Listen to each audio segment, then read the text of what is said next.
우리는 살아가면서 고통스러운 인생의 난관에 직면할 때가 있습니다.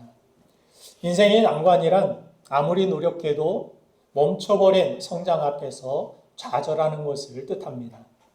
문제가 있는 것은 알겠는데 문제를 해결할 지혜와 능력이 부족하여서 더욱 답답한 상황을 말합니다. 그것은 사람이 될 수도 있고 코로나와 같은 환경이나 어려운 상황이 될 수도 있습니다. 믿는 사람이든 믿지 않는 사람이든 모두가 인생의 난관을 경험합니다. 저도 살면서 지금까지 수많은 난관을 돌파하며 살았습니다. 때로는 경제적으로, 때로는 자녀의 문제와 어려움으로, 제 인생 개인의 또 감정과 또 여러 가지 상황 속에서 인간의 관계 속에서 그 난관을 경험하기도 했습니다. 저뿐만이 아니라 이 말씀을 듣는 여러분 모두도 수많은 난관을 돌파하면서 살아가고 있으리라 생각됩니다. 난관이 찾아오면 연약한 인간이기 때문에 우리에게 염려가 되고 마음의 고통을 경험하게 되는 것은 당연한 일입니다.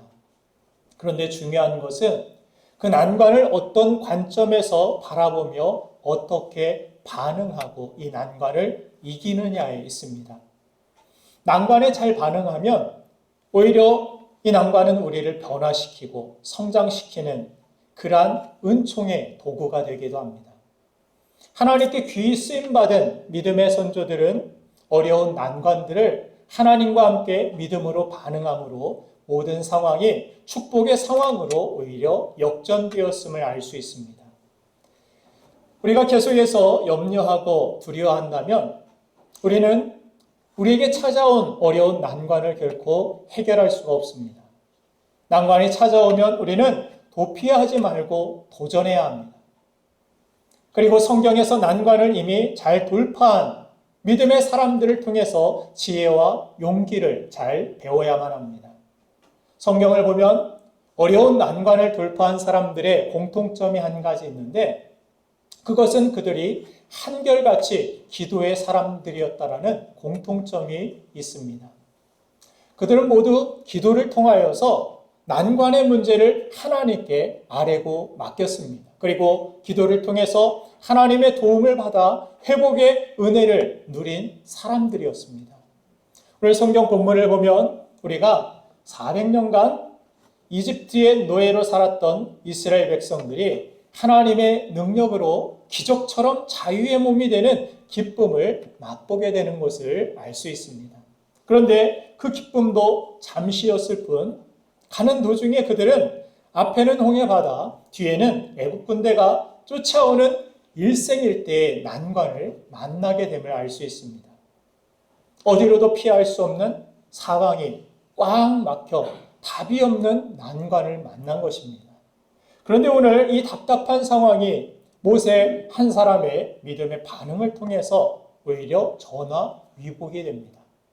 문제가 컸던 만큼 지금까지 성경을 통하여서 전 세계 사람들에게 은혜로운 간증거리가 된 사건이 바로 홍해 앞에서 뒤에서 쫓아오는 애국 군대의 사건이었다라는 사실입니다.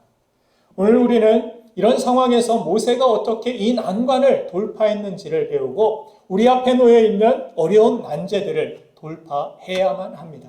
더 이상 여러분들의 문제를 문제로 남겨두지 마시고 그것이 간증거리가 되게 해야 합니다. 정말 그렇게 될 수 있느냐고 질문할 수 있습니다. 그럴 수 있습니다. 충분히 그럴 수 있습니다. 왜냐하면 하나님께서는 우리의 가장 큰 난관인 사망과 죄의 문제를 친히 예수 그리스도를 이 땅에 보내어 주심으로 말미암아 해결해 주신 것처럼 우리의 모든 난관들을 이겨낼 수 있도록 우리에게 피할 길을 주시고 우리를 승리의 길로 반드시 인도해 주실 것이기 때문입니다. 저는 오늘 예배하는 여러분들 모두가 겪고 있는 인생의 모든 난관들을 하나님 주시는 말씀의 지혜와 성령의 능력으로 거뜬히 돌파하게 되기를 주님의 이름으로 축복합니다. 모세와 같이 여러분들 한 사람의 믿음의 반응으로 말미암아서 이 교회가 부흥이 되고 여러분들 한 사람의 믿음을 통하여서 여러분들의 가정의 난제가 해결받고 회복되는 은혜가 있게 되기를 주님의 이름으로 축원합니다. 그러면 모세는 과연 어떤 방법으로 이 난관을 돌파할 수 있었을까요? 첫 번째, 오늘 성경을 보면 모세에게는 눈을 들어서 하나님을 바라보는 기도가 있었음을 알 수 있습니다. 오늘 본문 출애굽기 14장 10절 말씀을 제가 읽어드리도록 하겠습니다. 바로가 가까이 올 때에 이스라엘 자손이 눈을 들어본즉 애굽 사람들이 자기들 뒤에 이른지라. 이스라엘 자손이 심히 두려워하여 여호와께 부르짖고. 오늘 본문을 보면은 바로가 가까이 올 때 이스라엘 자손들은 눈을 들어서 뭘 봤다라고 이야기합니까? 애굽 사람들이 자기들 뒤에 다가오는 것을 보고 있었다라고 기록하고 있습니다. 그들은 진퇴양난이라는 환경을 바라보았고 애굽 사람들을 바라보았습니다. 그런 까닭에 그들에게 찾아온 것이 한 가지 있는데 무엇입니까? 바로 두려움이었습니다. 그 두려움은 하나님을 원망하는 자리까지 그들이 나아가게 되었음을 보게 됩니다. 여기서 그들이 여호와께 부르짖었다라는 말은 기도했다라는 이야기가 아닙니다. 원망 어린 마음으로 왜 하나님이 계시면 이런 일이 일어날 수 있습니까? 이것은 그들의 기도가 아니었습니다. 하나님을 향한 부르짖음, 이것은 원망의 소리였고 탄식의 소리였습니다.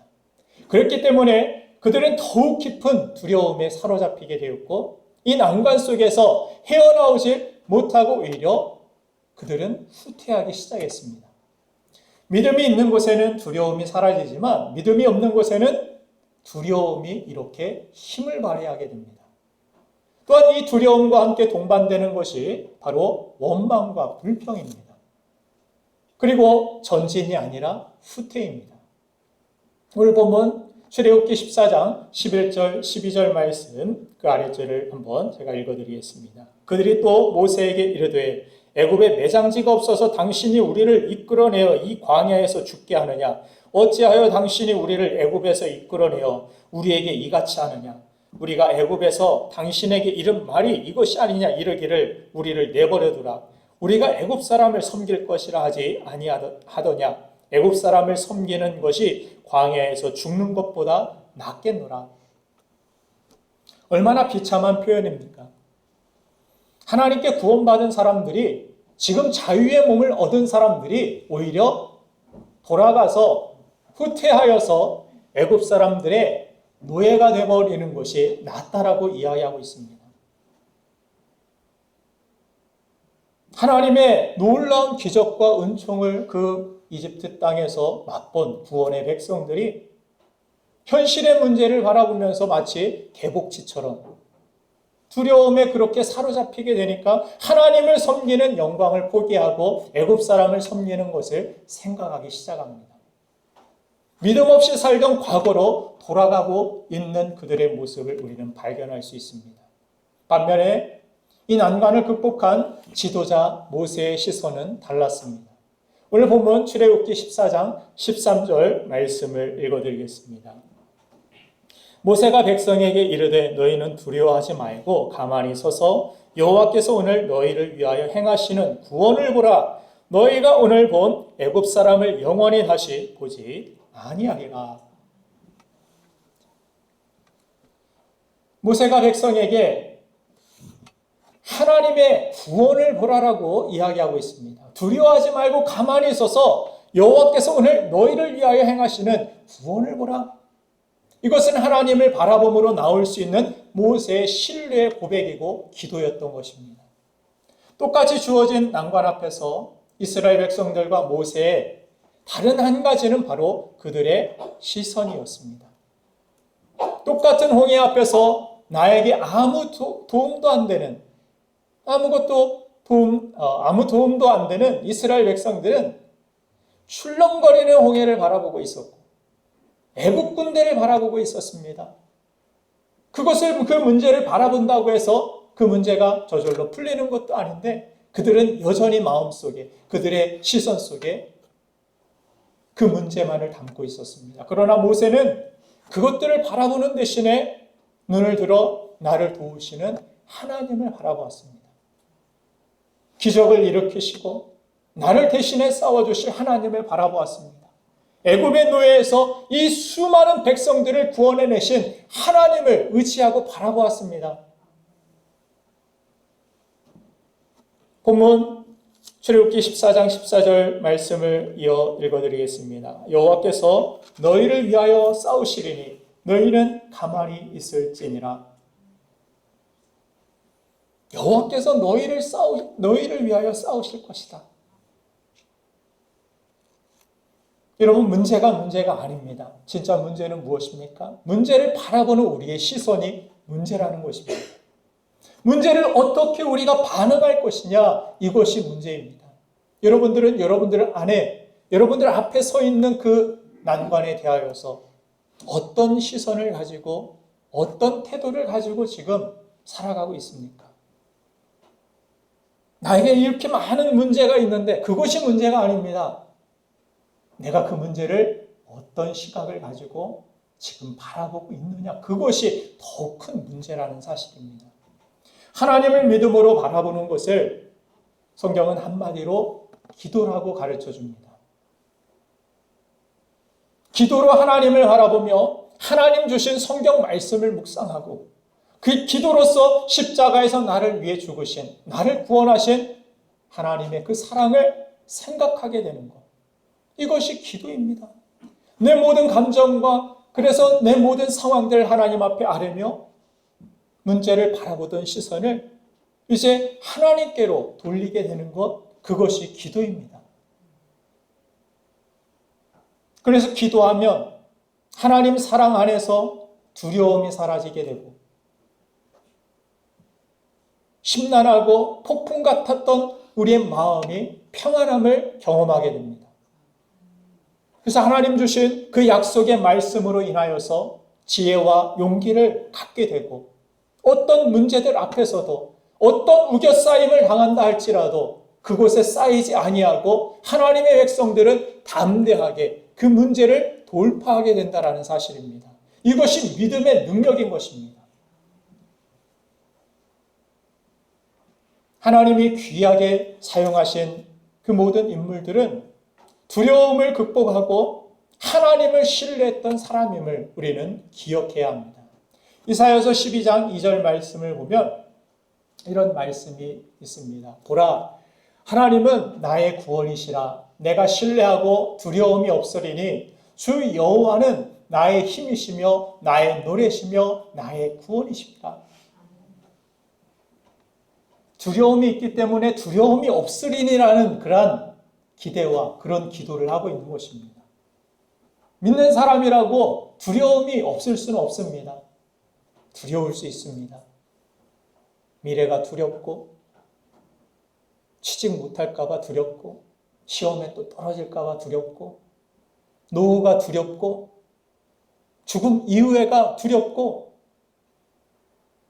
여러 가지 문제들이, 여러 가지 난관들이 우리를 두렵게 할 수 있습니다. 그러나 거기에서 우리 믿는 사람들은 두려움에서 머무는 것이 아니라 하나님은 나의 구원이시라. 내가 신뢰하고 두려움이 없으리니. 여러분들의 힘이 어디에서 있습니까? 여러분들 믿음의 힘이 다 빠져버려서 펑크난 타이어처럼 좋은 차를 가지고 좋은 어떤 환경을 가지고 있음에도 불구하고 감사치 못하고 믿음의 능력으로 힘있게 살아가지 못하는 우리 자신을 우리가 발견한다면 우리가 정말 시급하게 가져야 될 태도가 있는데 바로 모세와 같이 하나님을 바라봄으로 인하여서 내 마음에 있는 모든 두려움과 염려와 근심들이 다 사라지게 만드는 일이라는 사실입니다.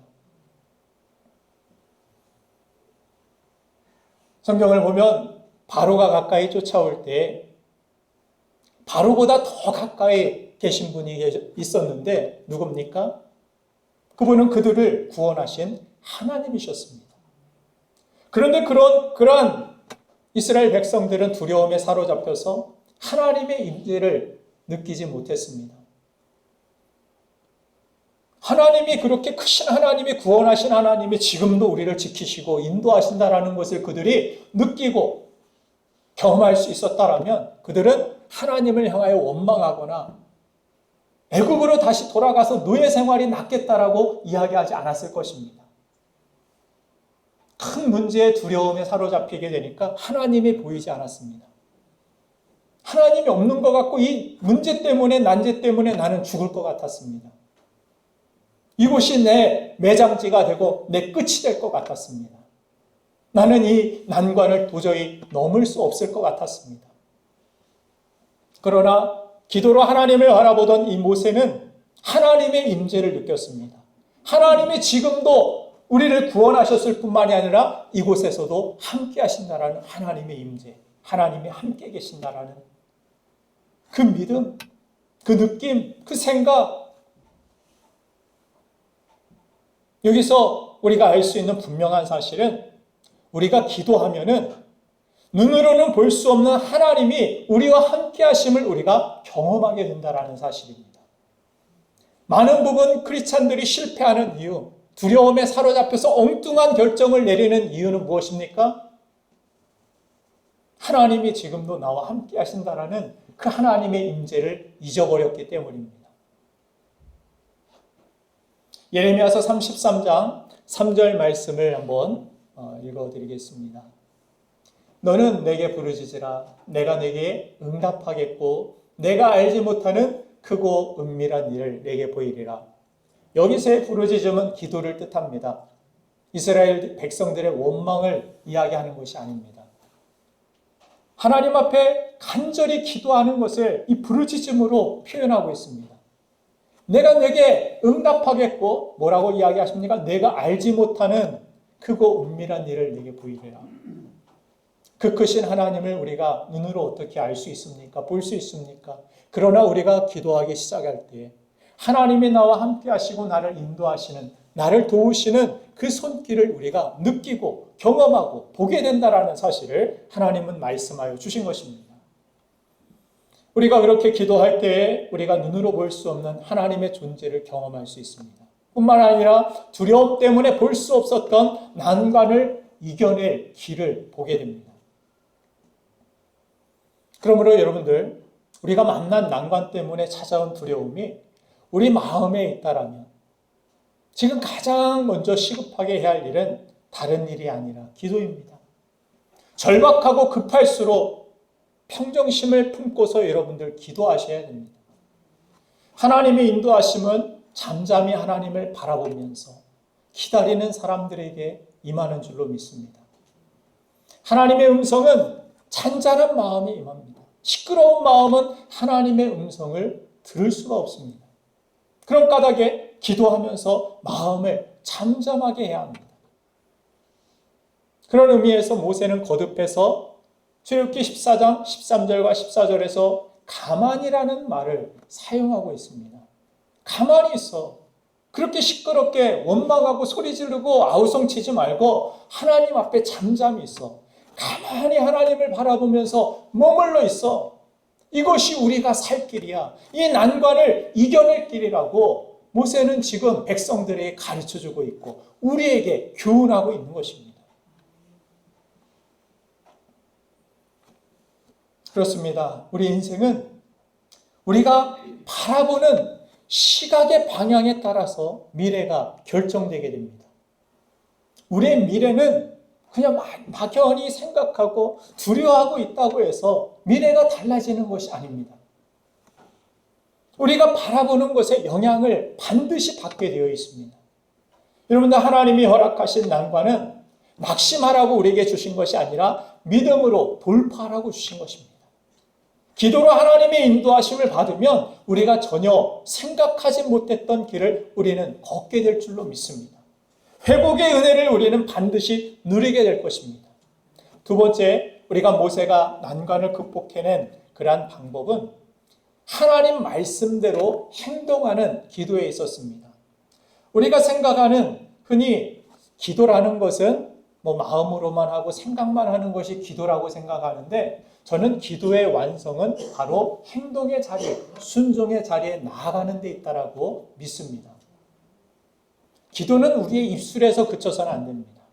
우리의 마음과 생각에서만 머물러서는 안 됩니다. 바라보는 시각에서만 머물러서는 안 된다라는 것입니다. 오늘 본문 말씀 우리 출애굽기 14장 15절 16절 말씀을 한번 읽어보도록 하겠습니다. 제가 읽습니다.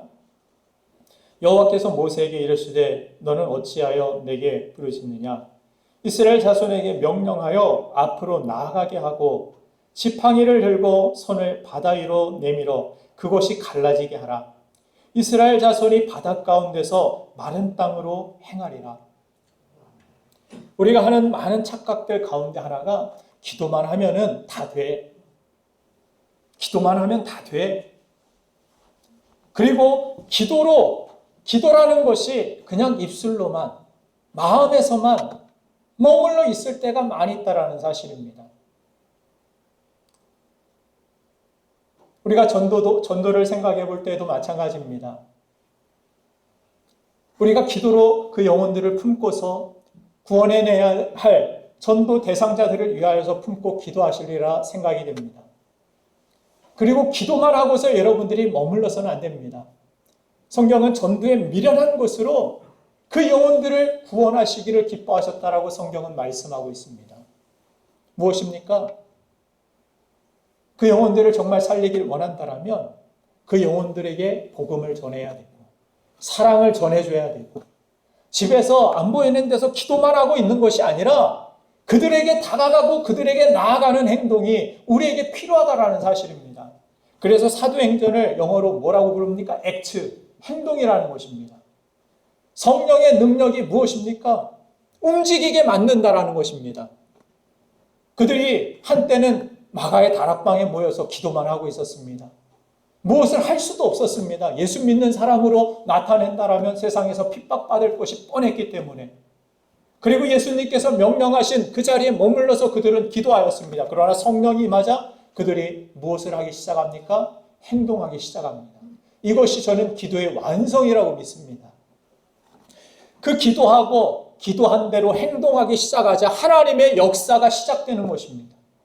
기도만 하고 가만히 앉아있는 것이 아니라 기도하고 하나님의 뜻을 발견했다라면 그 명령대로 순종의 자리에 그 걸음으로 나아가는 것. 여기에 놀라운 기도의 응답이 있었고 놀라운 하나님의 기적이 있었고 역사가 있었던 것입니다. 많은 사람들이 기도에 실패하는 이유 중 하나가 기도만 하고 깨닫게 해주신 하나님의 뜻대로 살지 않고 기도한 대로 선택하지 않기 때문이라는 사실입니다. 여러분들 순종의 발걸음을 내드시길 바랍니다. 홍해가 앞에 아무리 우리를 가로막고 있다 할지라도 하나님께서 확신을 주셨을 때 우리는 그 홍해를 향하여서 걷고 나아가야 되는 것입니다. 하나님께서 갈라진다라고 말씀하셨으면 갈라질 줄 믿고 나아가야 됩니다. 행동하는 믿음이 있어야 됩니다. 그래서 성경은 행함이 없는 믿음은 죽은 믿음이라. 그렇게 우리에게 이야기하지 않습니까? 여러 시험들과 난관들 앞에서 정말 기도가 중요한 이유는 하나님을 바라보는데 거기에서 시작되면서 보여주신 그 길로 하나님이 깨닫게 해주신 그 길로 우리가 용기 있게 나아갈 수 있는 힘을 얻을 수 있기 때문입니다. 많은 크리스찬들이 기도하면서도 실패하는 이유가 무엇이라 말씀드렸습니까? 기도하고 행동하는 데까지 용기 있게 나아가지 못하기 때문이라 말씀드렸습니다. 이런 사람을 예수님은 기도하면서도 의심하는 자다 이렇게 말씀하셨어요. 기도하면서도 의심하는. 기도하면서도 될까 정말? 기도한다고? 기도만 하면은 그럴 수 있습니다. 의심할 수 있습니다. 그러나 기도하면서 우리가 하나님이 주신 확신이 있다라면 믿고서 나아가는 그런 확신 있는 믿음, 확신 있는 기도가 우리에게 필요하고 또한 그것이 반드시 응답받는 기도라는 사실을 우리는 깨닫습니다. 어떤 사람이 절벽 끝에서 저 절벽 끝으로 밧줄을 설치해 놓고 몰려든 주변 사람들에게 묻습니다.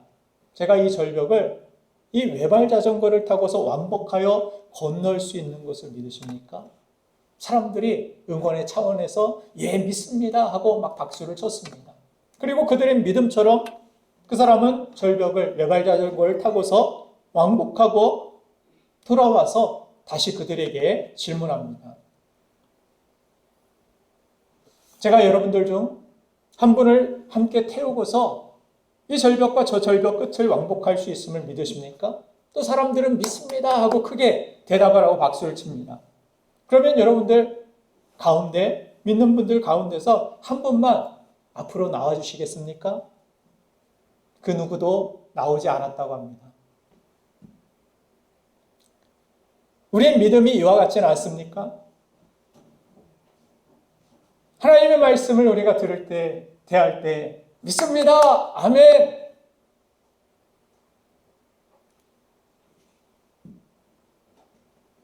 그러나 우리가 행동의 자리에 나아가서는 머뭇거리고 두려움 때문에 믿음대로 이렇게 살았다가는 오히려 손해보고 더 어려워지는 것은 아닐까. 사람들에게 오히려 눈총받고 나에게 불이익이 찾아오지는 않을까. 이런 생각을 하면서 우리가 머뭇거릴 때가 얼마나 많이 있습니까? 누가복음 17장에 보면은 10명의 문둥병자를 고치시는 예수님의 모습이 나와 있습니다. 그런데 예수님이 그들을 고치시고 난 후에 제사장에게 가라고 그렇게 하시지 않고 고치기 전에 제사장에게 가서 보이라고 그렇게 말씀하시는 것을 봅니다. 가는 도중에 그들이 다 낫는 그러한 장면을 보여주면서 예수님이 원하시는 것이 무엇일까 생각을 해봅니다. 말씀하신 대로 이렇게 나아가면 우리 질병이 나을까? 제사장 앞에 섰는데 우리의 이 나병이 아직도 낫지 아니하고 오히려 책망을 받고 망신을 당하고 욕을 당하지는 않을까? 이런 두려움이 그들에게 있었을 수 있습니다. 그러나 믿음을 가지고 그들이 제사장에게 다가갔을 때 그 도중에 그들이 응답받고 낫게 되는 치유의 역사, 회복의 역사를 보는 것을 성경은 기록하고 있습니다. 그래서 때로는 우리의 기도가 하나님께서 우리의 원하는 때보다 조금 늦게 응답하실 때가 많이 있다는 것을 저는 경험하게 될 때가 있습니다. 왜냐하면 성경을 보니까 우리의 행동하는 믿음, 행동하는 기도의 모습을 보시기 위함이라는 사실을 성경을 통해 발견하게 됩니다. 입으로만 주여 주여 하는 것, 이건 누구나 할 수 있는 것입니다. 그런데 이것은 입으로만 주여 주여 하는 것이 믿음이라고 주님은 말씀하시지 않습니다. 십자가를 지고 주님을 따르는 헌신하는 발걸음, 이것이 진정한 믿음이라는 것을 말씀해 주십니다. 오늘 본문의 홍해뿐만이 아니라 뒤에 나오는 요단강이 언제 갈라집니까? 제사장이 하나님의 언약궤를 메고 말씀하신 대로 요단강 중간에 나아가니까 그때 갈라지는 것을 보게 됩니다. 물이 넘실대는데도 발을 담가야 됩니다. 발을 담갔는데 쩍 하고 갑자기 갈라지는 것이 아닙니다. 아무런 변화가 없습니다. 환경에 변화가 없는데도 믿음으로 발걸음을 내딜 때 하나님의 역사가 거기에서 시작된다라는 사실을 성경은 우리에게 보여줍니다. 여러분들 기도하고 나서 기도한 그 자리에서 그냥 앉아서 변화된 것 하나도 없네. 달라진 것이 뭐가 있어? 그렇게 말씀하시지 마시고 기도했으면 하나님의 뜻이 무엇인지 여러분들이 분별했으면 발걸음을 내디십시오. 그때부터 하나님의 역사가 나타나기 시작할 줄 믿습니다. 그렇게 우리가 행동하는 믿음을 갖기 위해서는 우리가 위기의 난관 앞에서도 행동할 수 있는 데까지 나가기 위해서 평소에 하나님 앞에서 가만히 기도로 머무는 그러한 훈련들이 반드시 필요합니다. 잠잠히 하나님을 바라보는 그러한 습관들을 만들어야 우리의 감정이 상했을 때나 우리가 문제 때문에 낙심되어 아무것도 하기 싫을 때조차 여러분들은 기도하고 행동하는 믿음으로 나아갈 수 있습니다. 그 두려움을 이겨내고 회복의 은혜를 누릴 수가 있는 것입니다. 예수님께서 평소에 습관을 쫓아서 기도하셨음을 성경은 강조해 줍니다. 누가복음 22장 39절 말씀을 한번 읽어드리겠습니다.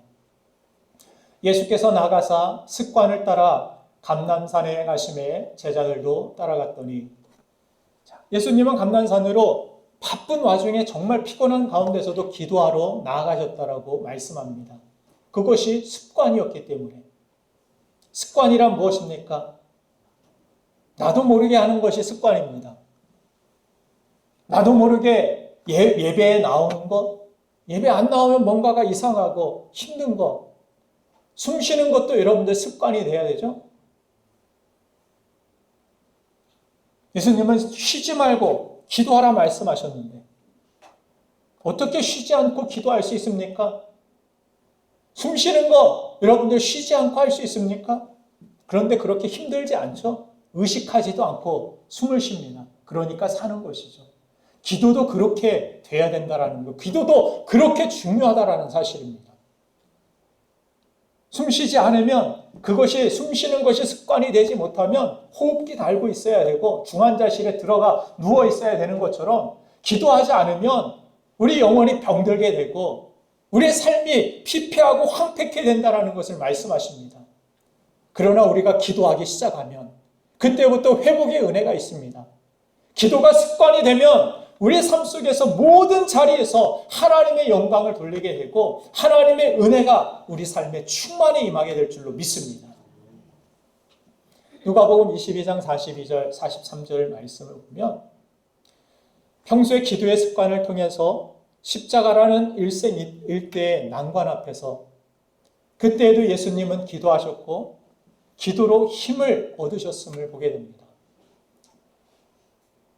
42절 43절 읽어드리겠습니다. 이르시되 아버지여 만일 아버지의 뜻이거든 이 잔을 내게서 옮기시옵소서. 그러나 내 원대로 마시옵고 아버지의 원대로 되기를 원하나이다 하시니 천사가 하늘로부터 예수께 나타나 힘을 더하더라. 십자가는 두려운 일입니다. 육신을 가진 누구나 죽음 앞에서 두려울 수밖에 없을 것입니다. 그럼에도 불구하고 그 순간 십자가를 당당하게 짊어지시고 아버지의 뜻을 따라서 행동할 수 있었던 이 이유는 무엇이 있습니까? 성경은 기도할 때 예수님이 천사로부터 힘을 얻으셨다라고 말씀합니다. 육신을 가진 우리들은 기도를 통하여서 하나님께서 주시는 천사를 통하여서든 사람을 통하여 누구를 통하여서든 나에게 직접적이 되었든 하나님께로부터 힘을 얻어야 되는 것입니다. 힘이 없으니까 용기 있게 나아가지 못하고 순종하지 못하여서 우리가 실패를 난관 앞에서 경험할 수밖에 없는 것입니다. 사랑하는 여러분들, 우리가 내가 가진 문제만을 바라보면서 두려워하고 원망한다고 해서 아무런 길이 열릴 수 없습니다.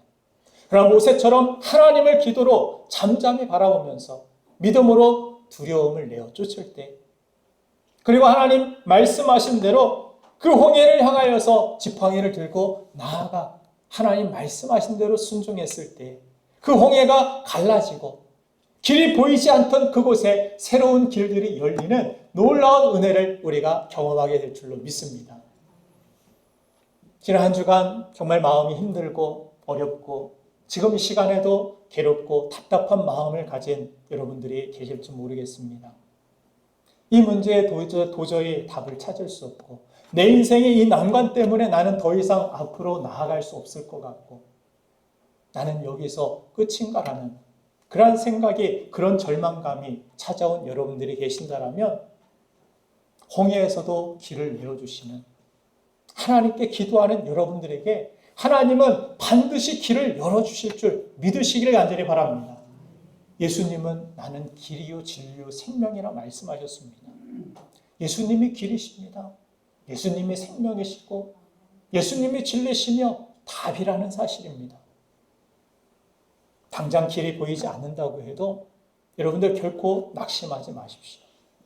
두려움과 원망과 좌절을 여러분들 기도로 바꾸십시오. 그 난관을 믿음으로 돌파하면 새로운 길로 들어서는 축복과 기적을 우리는 반드시 경험하게 될 줄로 믿습니다. 여러분들 모두가 이 난관을 통해서 더욱 잘 되어지고 더욱 성장하게 되기를 주님의 이름으로 축원합니다. 시간 함께 기도하겠습니다.